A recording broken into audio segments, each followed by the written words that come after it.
పవన్ కళ్యాణ్ గారు తెలంగాణ రాష్ట్రానికి రావటంతోటే మళ్ళీ ఒక ఉద్రిక్తత ఈ రాష్ట్రంలో మొదలైంది. జనసేన ఇక్కడికి రావద్దు, లేకపోతే మీరంతా అసలు ఈయన రానీయము, ఇక్కడ మీటింగే పెట్టనీయము అని ఈ పవన్ కళ్యాణ్ గారు తెలంగాణ మీ జాగీరా అని మాట్లాడటం జరిగింది అనేది దాన్ని ఆసరాగా చేసుకొని మళ్ళీ దాని మీద ఒక పోరాటం, రెండవ పోరాటం. అంటే ఇంకా వీళ్ళకు మొత్తం ఏందనంటే ఒక్కొక్క దాన్ని బేస్ చేసుకొని దాన్ని ఎట్లా వైడన్ చేయాలి, దాన్ని ఎట్లా మొత్తం గందరగోళానికి సృష్టించాలి అనే శక్తులు ఎదురు చూస్తున్నట్టుగా కనిపిస్తున్నాయి. నిజానికి చెప్పాలి అనంటే తెలంగాణ అనేది అసలు ఎవరి జాగీరు, అసలు ఎవరి చేతుల్లో ఉంది? ఎందుకంటే తెలంగాణ రాష్ట్రము అనేది పేరుకు మాత్రమే ఒక రాష్ట్రంగా ఉంది, ఏర్పడ్డది. కానీ అసలు ఇక్కడ కాంగ్రెస్ పార్టీ ప్రభుత్వం ఏర్పడితే అది కాంగ్రెస్ జాగీరుగా మారిపోతుంది. కాంగ్రెస్ పార్టీని నడిపించే అగ్రవర్గాల జాగీరుగా మారిపోతుంది. బీఆర్ఎస్ 10 సంవత్సరాలు పరిపాలించింది తెలంగాణ రాష్ట్రం ఏర్పడ్డ తర్వాత. అది బీఆర్ఎస్ జాగీరుగానే మారిపోయింది. బీఆర్ఎస్ జాగీరు, బీఆర్ఎస్ ప్రభుత్వాన్ని నడిపే మంత్రుల జాగీరు, ఎమ్మెల్యేల జాగీరు, దాంట్లో ఉన్నటువంటి ధనికుల జాగీరు, కుటుంబం జాగీరు, ఆ విధంగా మారిపోయినట్టుగా కనిపిస్తుంది. ఇంకా అందులో బహుజనుల జాగీరు ఎక్కడ ఉంది? బహుజనులు పేరుకు మాత్రమే. ఇప్పుడు కాంగ్రెస్ ప్రభుత్వం ఏర్పడింది. కాంగ్రెస్ ప్రభుత్వము అది మొత్తం ఏంటంటే కొన్ని వర్గాల యొక్క అగ్ర వర్గాల యొక్క జాగీర్గా మారిపోయింది. వాళ్ళదే కదా పెత్తనం. వాళ్ళు ఎవరికి మంత్రులు ఇవ్వాలంటే వాళ్ళకే ఇచ్చుకుంటారు, ఎవరికి ముఖ్యమంత్రులుగా ఇచ్చుకోవాలంటే వాళ్ళకే ఇచ్చుకుంటారు, వాళ్ళకి ఎవరికి నామినేటెడ్ పదవులు అంటే వాళ్ళకే ఇచ్చుకుంటారు, ఎవరికి కాంట్రాక్టులు అని అంటే వాళ్ళకే ఇచ్చుకుంటారు. అంతా వాళ్ళు చెప్పు చేతుల్లోనే ఉంటుంది. ఇక మామూలు ప్రజల ఎక్కడ జాగీర్గా ఉంది? అది ఎక్కడ వాళ్ళ సొత్తులాగా ఉంది వాళ్ళకు? బీఆర్ఎస్ పరిపాలించిన 10 సంవత్సరాలు కాంగ్రెస్ అధికారంలోకి వచ్చిన తర్వాత ఇంకా కాంగ్రెస్ పార్టీ జాగీరుగా ఉంది, బీఆర్ఎస్ జాగీరుగా ఉంది. కాంగ్రెస్ ప్రభుత్వం యొక్క జాగీరు, లేదనంటే బీఆర్ఎస్ ప్రభుత్వం యొక్క జాగీరు.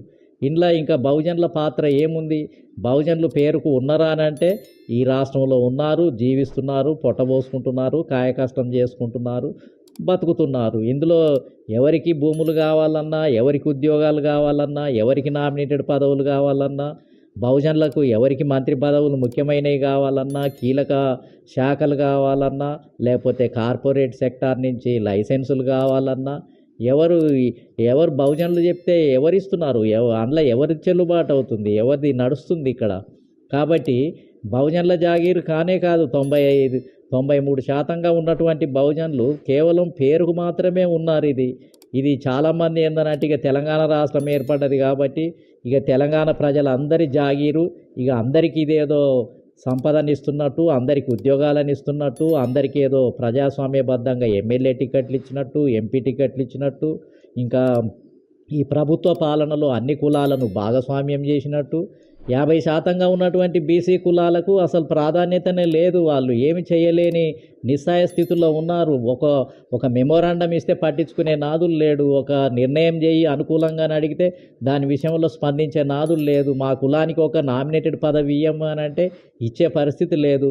30-44 లక్షల మంది ఒక్కొక్క కులం నుంచి జనాభా ఉన్నారు. 25 లక్షలు 30 లక్షలు ఉన్నారు. అంత జనాభా కలిగిన కులం వాళ్ళు వెళ్ళి మా కులానికి ఇది ఇవ్వండి, ఒక శాఖ ఇవ్వండి, ఒక నామినేటెడ్ పదవి ఇవ్వండి, బడ్జెట్ ఇవ్వండి, కార్పొరేషన్ ఇవ్వమని అంటే ఇస్తలేరు. ఎందుకు? వీళ్ళ జాగీర్ కాదు. బహుజనులకు అంటే ఎవరైతే పాలక వర్గాలుగా ఉన్నాయో, పాలక కులాలుగా ఉన్నాయో వాళ్ళ జాగీర్గానే కొనసాగుతూ ఉంది. ఇంట్లో ఇంకా విచిత్రం ఏముంది? ఇది 2 కులాల యొక్క జాగీర్గా మారిపోయింది. వాళ్ళ ఇష్టారాజ్యంగా మారిపోయింది. వాళ్ళు అనుకున్న వాళ్ళకు టికెట్లు ఇస్తారు, వాళ్ళు అనుకున్న వాళ్ళను ముఖ్యమంత్రులను చేస్తారు, వాళ్ళు అనుకున్న వాళ్ళకు అన్నీ జరిగిపోతాయి. మిగిలిన వాళ్ళంతా ప్రేక్షకులే కదా. అసలు తెలంగాణ ప్రభుత్వంలో కానీ, కాంగ్రెస్ పార్టీలో కానీ, బీఆర్ఎస్ పార్టీలో కానీ బహుజనులకు స్థానమే లేకపోతే బీఆర్ఎస్లో టికెట్లు ఉన్నాయి, టికెట్లు ఇస్తారు, ఎమ్మెల్యే టికెట్లు ఇస్తారు, ఎంపీ టికెట్లు ఇస్తారు. వాళ్ళ జాగీరే కదా. మొత్తం రెడ్డి వర్గానికి ఎక్కువ పంపిణీ చేసుకుంటారు, వెలమ వర్గానికి ఎక్కువ పంపిణీ చేసుకుంటారు, కుటుంబానికి మొత్తం పంపిణీ చేసుకుంటారు, మొత్తం ధనిక వర్గాలకు ఇక్కడున్న భూములన్నీ దారాదత్తం చేస్తారు. ఇతర దేశాల నుంచి వచ్చే మల్టీనేషనల్స్కు, ఇక్కడ పక్క రాష్ట్రాల నుంచి వచ్చే పెట్టుబడిదారులకు, కాంట్రాక్టర్లకు దారాదత్తం చేస్తున్నారు. వాళ్ళ జాగీర్ అన్నట్టే కదా. ఇంకా మన జాగీర్ ఏముంది? ఇంట్లో పేదల జాగీర్ ఏముంది? గౌడ, యాదవ, పద్మశాలి, ముదిరాజు, మున్నూరు కాపు, లేకపోతే ఇలాంటి బీసీలు 130 కులాలకు ఏమైనా స్థానం ఉందా? వీళ్ళని ఏమన్నా అడిగిస్తున్నారా? వీళ్ళదేమన్నా అందులో జోక్యం ఉందా? లేకపోతే మాలలు, మాదిగలు పవర్ఫుల్ కులాలుగా ఉన్నాయి, ఎక్కువ జనాభా కలిగినటువంటి కులాలు. వాళ్ళకేమన్నా ఇస్తున్నారా? వాళ్ళని అడుగుతున్నారా? వాళ్ళ ప్రమేయం ఏమైనా ఉందా? ఆ కులం నుంచి బట్టి విక్రమార్క గారు ముఖ్యమంత్రి కావాలని ఎప్పటి నుంచో అడుగుతున్నాడు కాంగ్రెస్ పార్టీ. వాళ్ళకి ఇవ్వటం లేదు. వాళ్ళ జాగీరే అది. వాళ్ళకి ఎవరికి ఇవ్వాలనో వాళ్ళకే ఇచ్చుకుంటున్నారు. కాబట్టి ఇది కొన్ని కులాల, కొన్ని వర్గాల, కొన్ని ధనిక వర్గాల యొక్క జాగీర్గానే కొనసాగుతూ ఉంది ఇది. తెలంగాణ రాష్ట్రము ఇక్కడ పేరుకు మాత్రమే ప్రజలు జీవిస్తున్నారు. వీళ్ళందరికీ ఒక రేషన్ కార్డు ఉంటుంది, ఒక ఆధార్ కార్డు ఉంటుంది, ఓటర్ కార్డు ఉంటుంది. అంతే. ఈ 3 కార్డులను పట్టుకొని జీవించాలి ఇక్కడ, అంతే. ఈ 3 కార్డులు పట్టుకొని జీవిస్తూ మొత్తం ఏందనంటే ఇక్కడ కాయ కష్టం చేస్తూ వాళ్ళకి ఏదన్నా దయగలిగి ఏదన్నా ఇవ్వాలనుకుంటే అది ఇచ్చిన దాన్ని తీసుకుంటూ బతుకుతూ ఉంటారు. ఇంకా వీళ్ళ ప్రమేయంతో సంబంధం లేదు. వీళ్ళ బహుజనుల యొక్క నిర్ణయాలతోటి సంబంధమే లేనటువంటి జీవన విధానం ఇక్కడ కొనసాగుతుంది. ఈ రకమైన దాని గురించే కదా మేమంతా కూడా గత 50 సంవత్సరాల నుంచి పెద్ద ఎత్తున అన్ని వర్గాలకు, అన్ని కులాలకు ప్రజాస్వామ్యాన్ని విస్తరింపజేయాలి, మొత్తం జనాభా ప్రాతిపదికన పంపిణీ చేయాలి.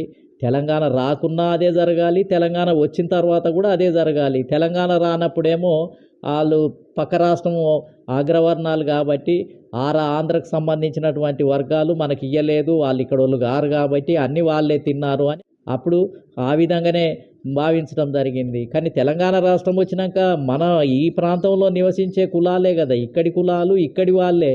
కానీ వాళ్ళు కూడా ఇవ్వలేకపోయారు కదా. అంతకుముందు ఉన్నటువంటి పాలక వర్గాలు ఎంత దుర్మార్గంగా వ్యవహరించాయో ఇప్పుడున్న ఈ రాష్ట్రంలో ఉన్నటువంటి పాలక వర్గాలకు కూడా ఎమ్మెల్యే టికెట్లు ఇవ్వటం లేదు, ఎంపీ టికెట్లు ఇవ్వటం లేదు. ఇక్కడ ఉన్నటువంటి వాళ్లకు ఏమి మంత్రి శాఖలే ఇవ్వటం లేదు. అంటే వీళ్ళ మీద పోరాటం చేయాల్సింది పోయి ఇంకా ఏదో పనికిరాని విషయాలన్నీ, ఏదో అవుట్డేటెడ్ విషయాలన్నీ ముందుకు తీసుకొని వచ్చి ఇక్కడ పాలక వర్గాలు చేసే మోసాలను టార్గెట్ చేయడానికి వీళ్ళకు ధైర్యం లేదు, వీళ్ళని అడగటానికి ఇష్టం లేదు. మొత్తం అన్నీ దోచుకొని తింటున్నారు.